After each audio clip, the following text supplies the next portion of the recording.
Principles of മാനേജ്മെൻറ്റിൽ ഇനി നമ്മൾ പഠിക്കാൻ പോണത് മൊഡ്യൂൾ 6 ആണ്, ലീഡിങ് ആൻഡ് കൺട്രോളിങ്. അപ്പോൾ ആദ്യം തന്നെ എന്താണ് ഈ ലീഡിങ്? ലീഡിങ് എന്ന് പറഞ്ഞാൽ ഒരു സെറ്റ് ഓഫ് പ്രോസസ്സാണ് ഇൻ വിച്ച് ഒരാൾ ഒരു ലാർജ് നമ്പർ ഓഫ് പീപ്പിളിനെ ഇൻഫ്ലുവൻസ് ചെയ്യുക, സോ ദാറ്റ് ആ ആളുടെ കോൺട്രിബ്യൂഷൻ, ഗോൾ അറ്റൈൻ ചെയ്യാനുള്ള കോൺട്രിബ്യൂഷൻ ഇൻക്രീസ് ചെയ്യുക. ആ ഒരു സെറ്റ് ഓഫ് ക്യാരക്ടറിസ്റ്റിക് ആണ് ലീഡർഷിപ്പ്. അതിന് ചെയ്യുന്ന പ്രോസസ്സാണ് ലീഡിങ്. അപ്പോൾ ആദ്യം നമ്മൾ മനസ്സിൽ കയറി വരുന്നതെന്ന് വെച്ചാൽ മാനേജിങ്ങും ലീഡിങ്ങും ഈ രണ്ട് വാക്കും ഒന്ന് തന്നെയല്ലേ, രണ്ടിൻ്റെ അർത്ഥം ഒന്നല്ലേന്ന്. പക്ഷെ അങ്ങനെയല്ല. ആക്ച്വലി ലീഡിങ് എന്ന് പറഞ്ഞ ഒരു എസെൻഷ്യൽ ഫങ്ഷനാണ് ഒരു മാനേജർ ഇൻഹെറൻറ്റ് ചെയ്യുക എന്നുള്ളത്. ആക്ച്വലി മാനേജിങ് എന്ന് പറഞ്ഞാൽ ഒരു സെറ്റ് ഓഫ് പ്ലാനിങ് ഇല്ലെങ്കിൽ സെറ്റിംഗ് അപ്പ് ഓഫ് ഓർഗനൈസേഷൻ, അങ്ങനത്തെ അതിൻ്റെ ഗോൾ സെറ്റ് ചെയ്യുക, സ്റ്റാഫിങ് ചെയ്യുക, ആ എല്ലാ എലമെൻറ്റ്സും ഒരുമിച്ച് ആ ഒരു പ്രോസസ്സ് ഓഫ് വേ ഒക്കെ വരുമ്പോഴാണ് അതിനെ മാനേജിങ് എന്ന് പറയുക. പക്ഷേ leadership on the other hand actually ഒരു സെറ്റ് ഓഫ് ഗ്രൂപ്പ് ഓഫ് പീപ്പിളിനെ ഇൻഫ്ലുവൻസ് ചെയ്യുക, അത് മാത്രമേ ചെയ്യുന്നുള്ളൂ. ഇതിൻ്റെ ഡിഫറൻസ് നമുക്ക് നോക്കാം. ലീഡർഷിപ്പ് എന്ന് പറയുമ്പോഴത്തേക്കും ഒരു അൺഓർഗനൈസ്ഡ് ഗ്രൂപ്പിലാണ് ആക്ച്വലി എക്സിസ്റ്റ് ചെയ്യുന്നത്. പിന്നെ ഇവിടെ ഒരു ലീഡർ കാണും, ഒരു ഗ്രൂപ്പ് ഓഫ് പീപ്പിളിനെ ഇൻഫ്ലുവൻസ് ചെയ്യാനും അവരെ സ്റ്റെപ്സിലോട്ട് ഫോളോ ചെയ്യാനും. Leading is A process of influencing the activities of an individual or A group towards the achievement of A goal. അപ്പോൾ ആക്ച്വലി ഇൻഫ്ലുവൻസിങ് ആണ് ഇവരെ മെയിൻ ഫങ്ഷൻ എന്ന് പറഞ്ഞു. An effective leader motivates the subordinates for higher level of performance. അപ്പോൾ അവരെ താഴെ law ലെവലിലുള്ള അല്ലെങ്കിൽ മിഡിൽ ലെവലിലുള്ള ഗ്രൂപ്പ് ഓഫ് ഓർഗനൈസേഷൻസിനെല്ലാവരും അവരെ മോട്ടിവേറ്റ് ചെയ്ത് അതിനെ ഹയർ ലെവൽ ഓഫ് പെർഫോമൻസിലോട്ട് കൊണ്ടുവരിക. അതാണ് ആക്ച്വൽ ലീഡർഷിപ്പ് എന്ന് പറഞ്ഞ എലമെൻറ്റിൽ മെയിനായിട്ട് ഹൈലൈറ്റ് ചെയ്ത് വെച്ചേക്കണേ. Leaders are important for keeping the organisation moving.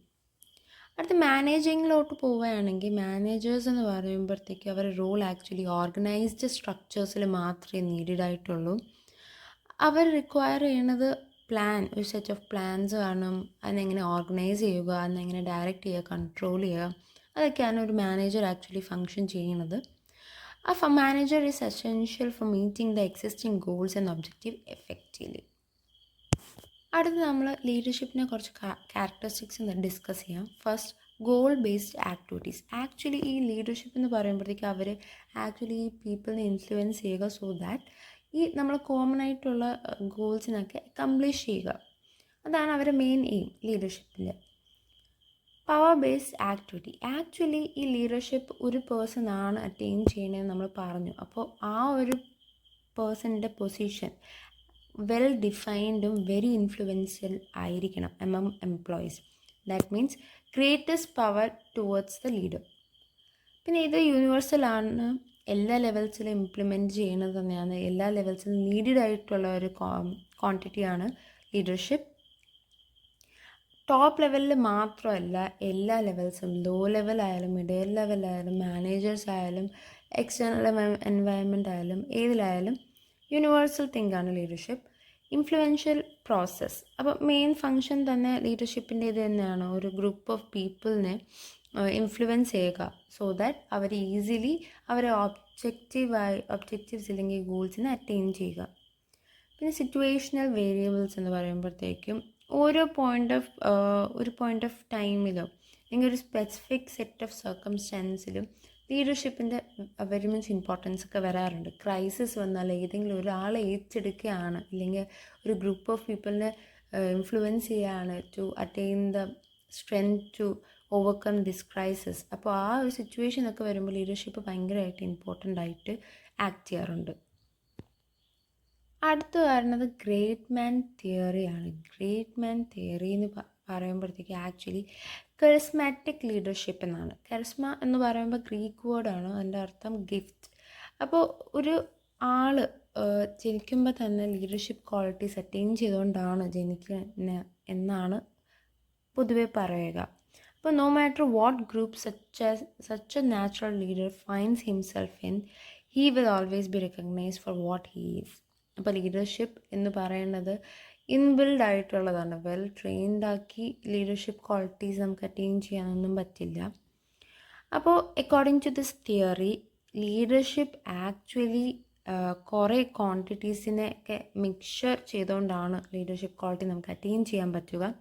Like very much courageous ആയിരിക്കണം, ഇൻ്റലിജൻ്റ് ആയിരിക്കണം, കമാൻഡിങ് പേഴ്സണാലിറ്റി ആയിരിക്കണം, അഗ്രസീവ് ആയിരിക്കണം, ചാർമിങ് ആയിരിക്കണം, അങ്ങനത്തെ കുറേ ക്യാരക്ടറിസ്റ്റിക്സ് ഒക്കെ കാണും. അപ്പോൾ ഈ കരിസ്മാറ്റിക് ലീഡേഴ്സ് എന്ന് നമ്മൾ പറഞ്ഞു, അതിൻ്റെ കുറച്ച് ക്യാരക്ടറിസ്റ്റിക്സ് ഉണ്ട്. അപ്പോൾ നമുക്കത് ഡിസ്കസ് ചെയ്യാം. 5-6 ക്യാരക്ടറിസ്റ്റിക്സ് ഉണ്ട്. Being self confident. എന്താണ് നമ്മൾ ഇനിയിപ്പോൾ തെറ്റാണെങ്കിലും പറയുകയാണെങ്കിലും അതിന് വെൽ കോൺഫിഡൻ്റ് ആയിട്ട് നമ്മൾ ഇൻഫ്ലുവൻഷ്യൽ വേയിൽ വേണം നമ്മൾ എക്സ്പ്ലെയിൻ ചെയ്യുക ഗ്രൂപ്പിൻ്റെ അടുത്ത്. Having strong convection. അടുത്ത് ആർട്ടിക്കുലേറ്റിംഗ് എ വിഷൻ. നമ്മുടെ മനസ്സിലുള്ള ഒരു വിഷൻ ആ ഒരു ഗ്രൂപ്പ് ഓഫ് പീപ്പിളിന് എങ്ങനെ മനസ്സിലാക്കി കൊടുക്കുക, ആ ഒരു talent is very important. Being able to initiate change വരുത്താനുള്ള ലൈക്ക് കോൺഫിഡൻസ് കാണണം. Communicating high expectations. അവരുടെ ഇടയിലുള്ള നമ്മളെ പോയിൻ്റ് ഓഫ് വ്യൂവും അവരെ പോയിൻ്റ് ഓഫ് വ്യൂവും മിക്സപ്പ് ചെയ്ത് അവരുടെ ഇടയിൽ ഹൈ എക്സ്പെക്റ്റേഷൻസ് എങ്ങനെ കൊണ്ടുവരാം, അതെങ്ങനെ കമ്മ്യൂണിക്കേറ്റ് ചെയ്ത് കൊണ്ടുവരാം, അത് ഒരു main എലിമെൻ്റാണ്. Having a need to influence followers and supporting them. Being in touch with reality. External എൻവയൺമെൻറ്റിൽ നടക്കുന്ന എല്ലാ ക്വാണ്ടിറ്റീസും ഇൻറ്റേർണൽ എൻവയൺമെൻറ്റിലും അറിയിച്ചിരിക്കണം, ഈ ഗ്ലോബലി നടക്കുന്നതും എല്ലാം. അപ്പോൾ അതിൻ്റെ കൂടെ റിയാലിറ്റിയുടെ കൂടെ തന്നെ അവരെങ്ങനെ ഗോൾസ് അറ്റൈൻ ചെയ്യാൻ വേണ്ടി ഇൻഫ്ലുവൻസ് ചെയ്യുക, ആ ക്യാരക്ടറിസ്റ്റിക്സ് ആണ് ഒരു കരിസ്മാറ്റിക് ലീഡറിൻ്റെ അകത്ത് ഇംപ്ലിമെൻ്റ് ചെയ്ത് ഉള്ളത്. അടുത്ത് ട്രേഡ് തിയറിയാണ്. എല്ലാ പേഴ്സണും ഒരു ലീഡർഷിപ്പ് ക്വാളിറ്റിയും കൊണ്ടല്ല ജനിക്കുന്നത്. Individual can be or without born with traits of leadership. അപ്പോൾ ഈ ലീഡർഷിപ്പിൻ്റെ ട്രേഡ്സ് തിയറിയിൽ വരുമ്പോഴത്തേക്കും ആക്ച്വലി സോർട്ട് ഔട്ട് ചെയ്യണത് personality, social, physical or intellectual traits ഒക്കെയാണ്. അപ്പോൾ according to Ralph M Stogdill, specific traits related to leadership abilities are, first physical traits പറയും. ആൾ എത്രമാത്രം എനർജറ്റിക് ആണ്, ആളുടെ performance in front of people എങ്ങനത്തെ ആണ്, ഹൈറ്റ്, അതൊക്കെ നമ്മൾ പേഴ്സണാലിറ്റി ട്രേഡ് ആയിട്ട് നമ്മൾ എടുക്കാറുണ്ട്. അടുത്ത് എത്രമാത്രം ഇൻ്റലിജൻസ് ഉണ്ട്, എബിലിറ്റി ട്രേഡ്സ് ഉണ്ട്, അത് നോക്കാറുണ്ട്. പേഴ്സണാലിറ്റി ട്രേറ്റ് നോക്കാറുണ്ട്.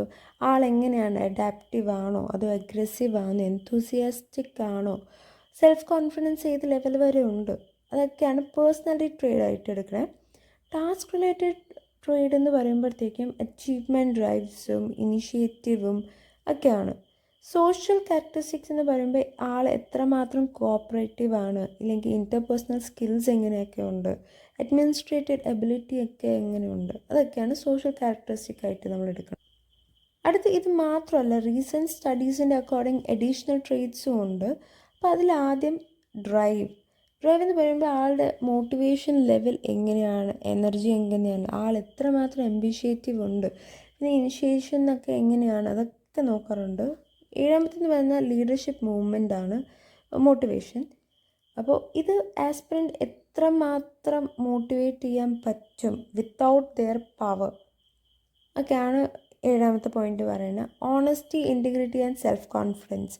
അഫ്കോഴ്സ് അവരെ ഫോളോവേഴ്സിൻ്റെ ടുവേർഡ്സ് അവർ ഭയങ്കര മാത്രം ഓണസ്റ്റ് ആയിരിക്കണം, അതൊരു ഇമോഷണൽ സ്റ്റെബിലിറ്റിക്ക് വേണ്ടിയിട്ടാണ്. പിന്നെ incoherent ability and understanding of business.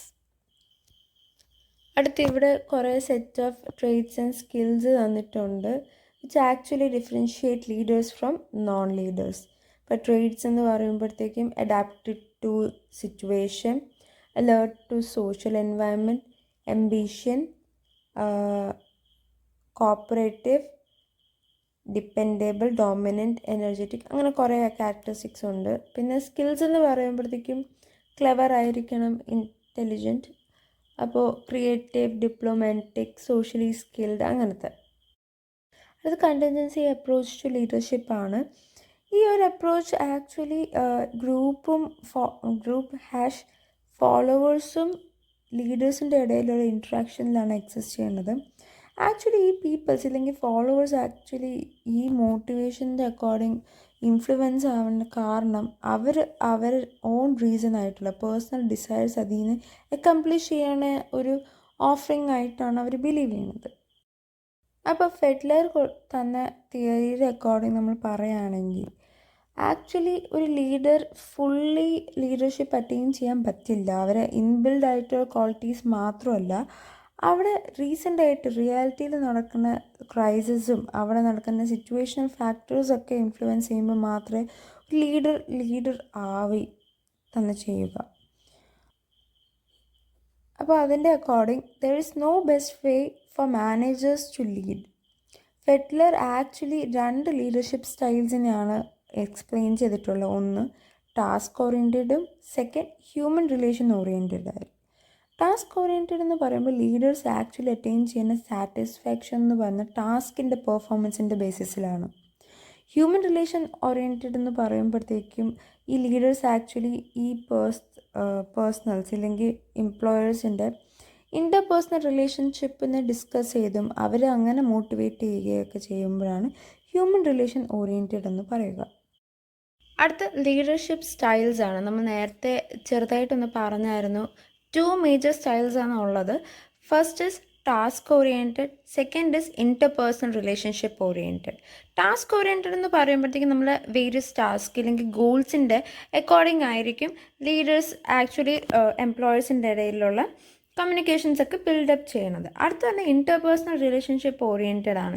Interpersonal oriented എന്ന് പറയുമ്പോൾ പേഴ്സൺ ടു പേഴ്സൺ ഹ്യൂമൻ റിലേഷൻഷിപ്പിൻ്റെ ബേസിസിലായിരിക്കും ഈ ഒരു ഓറിയൻറ്റഡ് സ്റ്റൈൽ അറ്റൈൻ ചെയ്യണത്. അപ്പോൾ ഈ സ്റ്റൈൽ ലീഡർഷിപ്പ് സ്റ്റൈലിനെ നമുക്ക് മെഷർ ചെയ്യാൻ വേണ്ടിയിട്ട് 2 സോഴ്സസ് ഉണ്ട്. First least preferred coworkers, second assumed similarities between opposites. അപ്പോൾ ലീസ്റ്റ് പ്രിഫേർഡ് കോവർക്കർ എന്ന് പറയുമ്പോഴത്തേക്കും ആക്ച്വലി നമ്മൾ പേഴ്സൺസ് അല്ലെങ്കിൽ എംപ്ലോയീസിനെ നമ്മൾ റേറ്റ് ചെയ്യാറുണ്ട് on the basis of their performance. അപ്പോൾ അങ്ങനത്തെ ഒരു ആളിനെ പിക്കപ്പ് ചെയ്ത് അവരെ ഇമ്പ്രൂവ് ചെയ്ത് അങ്ങനത്തെ ഒരു റിലേഷൻഷിപ്പ് ബോണ്ട് ജനറേറ്റ് ചെയ്യുക, അതായിരിക്കും ലീസ്റ്റ് പ്രിഫേർഡ് കോവർക്കർ. അടുത്ത് അസ്യൂംഡ് സിമിലാരിറ്റീസ് ബിറ്റ്വീൻ ഓഡ്സ്. അപ്പോൾ അവർ ചെയ്യുന്ന ഓപ്പോസിറ്റ്സും ഇല്ലെങ്കിൽ എന്തെങ്കിലും ഓഡ്സോ വല്ലതും ഉണ്ടെങ്കിൽ അതിന് അകത്തുള്ള സിമിലാരിറ്റീസ് കണ്ടുപിടിക്കുക. അവരെ ഒറ്റപ്പെടുത്താതെ അല്ലാതെ ഗ്രൂപ്പിൻ്റെ അകത്ത് ഇൻവോൾവ്. അപ്പോൾ നമുക്കിതിൻ്റെ ഇംപ്ലിക്കേഷൻസ് നമുക്ക് നോക്കാം ഈ ഒരു ടൈപ്പ് മോഡലിൻ്റെ. ആദ്യത്തേന്ന് വെച്ചാൽ എല്ലാ സിറ്റുവേഷനിലും എല്ലാ ടൈപ്പ് ലീഡർഷിപ്പ് സ്റ്റൈലും നമുക്ക് കൊണ്ടുവരാൻ പറ്റില്ല. ദാറ്റ് മീൻസ് നമ്മളൊരു മാനേജർ ഓരോ സിറ്റുവേഷൻ്റെ റിക്വയർമെൻറ്റ് അക്കോർഡിംഗ് ആയിരിക്കും ഒരു special type leadership style adopt ചെയ്യുക. അടുത്തതെന്ന് വെച്ചാൽ ലീഡേഴ്സിൻ്റെ ജോബ് സിറ്റുവേഷനും പെർഫെക്റ്റ്ലി മാച്ച് ആയിരിക്കണം. അപ്പോഴേ നമുക്ക് ഓർഗനൈസേഷൻ ഇഫക്റ്റീവ്ലി കൊണ്ടുപോകാൻ പറ്റും. അടുത്ത ലീഡർഷിപ്പ് ബിഹേവിയർ ആണ്. ഇതിൽ പാത്ത് ഗോൾ തിയറി ഉണ്ട്. പാത്ത് ഗോൾ തിയറി എന്ന് വെച്ചാൽ ഒരു ലീഡറിൻ്റെ സബോർഡിനേറ്റ്സും ഇടയിലുള്ള ഒരു റിലേഷൻഷിപ്പാണ് ആക്ച്വലി.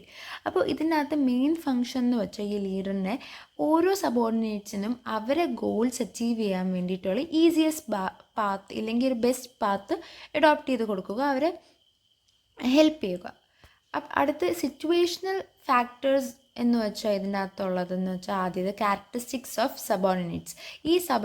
ഈ എംപ്ലോയേഴ്സിൻ്റെ അവരുടെ നീഡ്സ്, അവരുടെ സെൽഫ് കോൺഫിഡൻസും എബിലിറ്റീസും ഒക്കെ നോൺ ആയിരിക്കും ലീഡേഴ്സിന്. അടുത്ത വർക്ക് എൻവയൺമെൻറ്റ്. അപ്പോൾ വർക്ക് എൻവയൺമെൻറ്റ് എന്ന് പറയുമ്പോഴത്തേക്കും അവരുടെ ടാസ്ക്, അവരെന്താ ഇനി ചെയ്യാൻ പോകണം, അവരുടെ ഒബ്ജക്റ്റീവ്സ്, പിന്നെ വർക്കേഴ്സിൻ്റെ കൂടെയുള്ള റിലേഷൻഷിപ്പ് എല്ലാം നോൺ ആയിരിക്കണം ലീഡേഴ്സിന്. ഇവിടെ ഒരു ഫ്ലോ ചാർട്ട് നിങ്ങൾക്ക് കാണാം. ലീഡർ ബിഹേവിയറിൻ്റെ അക്കോർഡിംഗ് ആദ്യം സബോർഡിനേറ്റ്സിൻ്റെ ക്യാരക്ടേഴ്സ് നോൺ ആയിരിക്കണം, അവരുടെ വർക്ക് എൻവയൺമെൻറ്റ് നോൺ ആയിരിക്കണം. അപ്പോൾ അതിൻ്റെ അക്കോർഡിംഗ് ഇത് രണ്ടും നോൺ ആവുന്നതിന് ശേഷമാണ് നമ്മൾ അതിൻ്റെ അക്കോർഡിംഗ് മോട്ടിവേറ്റ് ചെയ്യുക, എന്നിട്ട് ഓർഗനൈസേഷൻ ഇഫക്റ്റീവ്ലി മുന്നോട്ട് കൊണ്ടുപോവുക. അടുത്ത 4 ലീഡർഷിപ്പ് ബിഹേവിയറാണ് നമ്മൾ ഡിസ്കസ് ചെയ്യാൻ പോകുന്നത്. ആദ്യത്തത് supportive leadership behaviour. Supportive relation behaviour എന്ന് പറയുമ്പോഴത്തേക്ക് ഒരു എൻവയൺമെൻറ്റ് അല്ലെങ്കിൽ ഒരു വർക്കിംഗ് എൻവയൺമെൻറ്റിൽ അവർ വർക്കേഴ്സിൻ്റെ ഇടയിൽ ഒരു സപ്പോർട്ടീവ് സിസ്റ്റം ജനറേറ്റ് ചെയ്യുക, സോ ദാറ്റ് അവരെ ഓർഗനൈസേഷണൽ ക്ലൈമറ്റൊക്കെ പ്ലീസൻ്റ് ആയിട്ട് മീൻസ് ലൈക്ക് വർക്കിംഗ് എൻവയൺമെൻ്റ് ആയിട്ട് കൺസിഡർ ചെയ്യുക. ഇൻഫാക്റ്റ് ഈ വർക്കേഴ്സ് അല്ലെങ്കിൽ സബോർഡിനേറ്റ്സ് എല്ലാവരും ഫ്രസ്ട്രേറ്റഡ് ആയിട്ടുള്ള ഒരു സമയം വരുമ്പോഴത്തേക്ക് ഈ ഒരു ടൈപ്പ് ഓഫ് ബിഹേവിയർ നമ്മൾ പ്രസൻറ്റ് ചെയ്യുകയാണെങ്കിൽ അത് അവരുടെ പെർഫോമൻസിന് നല്ലൊരു ഇമ്പാക്റ്റ് പ്രൊഡ്യൂസ് ചെയ്യുന്ന ചെയ്യും. അടുത്തത് പാർട്ടിസിപ്പേറ്റീവ് ലീഡർഷിപ്പ് എന്ന് പറയുമ്പോൾ സബോർഡിനേറ്റ്സും അവരുടെ സുപ്പീരിയേഴ്സുമായിട്ടുള്ള ഒരു കണക്ഷൻ മെയിൻറ്റെയിൻ ചെയ്ത് കൊണ്ടുപോവുക. അടുത്ത് ഇൻസ്ട്രുമെൻ്റൽ ലീഡർഷിപ്പ് എന്ന് പറയുമ്പോഴത്തേക്ക് അതിൻ്റെ അകത്ത് പ്ലാനിങ്, ഓർഗനൈസിങ്, കോർഡിനേറ്റിംഗ്, കൺട്രോളിങ് ഒക്കെ വരുന്ന ഫാക്ടേഴ്സൊക്കെ അവരുടെ ഇടയിൽ ക്ലാരിഫൈ ചെയ്യുക, അവരെ ഗോൾസ് അച്ചീവ് ചെയ്യാൻ വേണ്ടി ഗൈഡൻസ് കൊടുക്കുക. അടുത്ത് അച്ചീവ്മെൻറ്റ് ഓറിയൻറ്റഡ് ലീഡർഷിപ്പ്. ഓരോ ചാലഞ്ചിങ് ടാസ്ക് ഇല്ലെങ്കിൽ അവർ ഇനിയൊരു ഇംപ്രൂവ്ഡ് പെർഫോമൻസ് കൊണ്ടുവരിക, അവരെ എങ്ങനെ വേണം ഹയർ ഗോൾസിലോട്ട് എത്തിക്കുക, അതൊക്കെ കൊണ്ടുവരാനുള്ള ഒരു പ്ലസൻറ്റ് എൻവയൺമെൻറ്റ് ഇൻഫ്ലുവൻസും ചെയ്യുക. അതൊക്കെയാണ് അച്ചീവ്മെൻറ്റ് ഓറിയൻറ്റഡ് ലീഡർഷിപ്പിൽ വരിക. അടുത്ത് വരുന്ന ഒരു മെയിൻ പാർട്ടാണ് ട്രാൻസാക്ഷണൽ ആൻഡ് ട്രാൻസ്ഫോർമേഷണൽ ലീഡർഷിപ്പ്. അപ്പോൾ ഇതിനെക്കുറിച്ച് നമുക്ക് ഇൻ ഡീറ്റെയിൽ നോക്കാം. അപ്പോൾ ട്രാൻസാക്ഷണൽ ലീഡേഴ്സ് എന്ന് പറയുമ്പോഴത്തേക്കും ഒരു ഡയറക്റ്റ് വേയിൽ അവർ ആൻസർ പ്രൊഡ്യൂസ് ചെയ്യുക. ലൈക്ക് ഗോൾസ് ഉണ്ട്, അതിനെ അച്ചീവ് ചെയ്യുക എംപ്ലോയേഴ്സ് അല്ലെങ്കിൽ സബോർഡിനേറ്റ്സ്. അതിൻ്റെ അക്കോർഡിംഗ് അവർക്ക് വേരിയസ് ടാസ്ക് കൊടുക്കുക. പിന്നെ അവർ അതിൻ്റെ പെർഫോമൻസിൻ്റെ അക്കോർഡിംഗ് റിവാർഡ് ചെയ്യുക. Like no motivation or no influence. അത് ട്രാൻസ്ഫോർമേഷണൽ ലീഡേഴ്സ് എന്ന് പറയുമ്പോഴത്തേക്കും ഓരോ സബോർഡിനേറ്റ്സിനെ ഇൻസ്പയർ ചെയ്യുക, അവരെ മോട്ടിവേറ്റ് ചെയ്യുക. അതിൻ്റെ അക്കോർഡിംഗ് അവരെ വർക്കിംഗ് എൻവയൺമെൻറ്റ് പ്ലസൻ്റ് ആക്കുക, സോ ദാറ്റ് അവർ കുറച്ചും കൂടെ കൂടുതൽ പ്രൊഡക്റ്റീവ് ആവുക. അങ്ങനത്തെ കുറേ ഫാക്ടേഴ്സൊക്കെ വരുന്നതാണ് ട്രാൻസ്ഫോർമേഷണൽ ലീഡേഴ്സിൽ വരിക.